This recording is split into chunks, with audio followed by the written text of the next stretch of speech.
নমস্কার, welcome my channel, YouTube channel recover knowledge.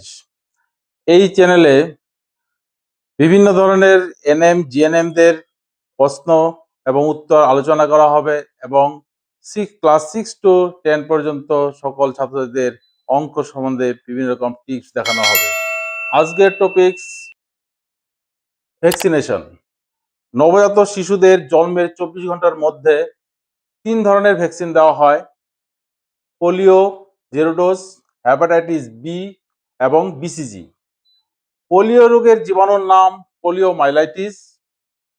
পোলিওমাইলাইটিস এই রোগে আক্রান্ত হলে মানুষের নার্ভকে এফেক্ট করে। পোলিও সাধারণত ওরাল ভ্যাকসিন, 2 ফোঁটা মুখে খাওয়ানো হয়। হেপাটাইটিস বি এই রোগের জীবাণুর নাম হেপাটাইটিস ভাইরাস। এটি মানুষের যকৃতকে আক্রান্ত করে।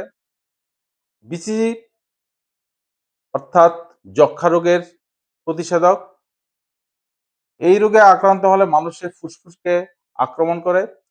এছাড়া মানুষের চুল ও নখ বাদে যে কোনো অঙ্গেই যক্ষ্মা রোগ হতে পারে। যক্ষ্মা রোগের যে ভ্যাকসিনটা দেওয়া হয় বিসিজি, সেটা শিশুদের বাম হাতের ঊর্ধ্ববাহুর ত্বকের নিচে 10 to 15 ডিগ্রি অ্যাঙ্গেলে ভ্যাকসিনটা দেওয়া হয়।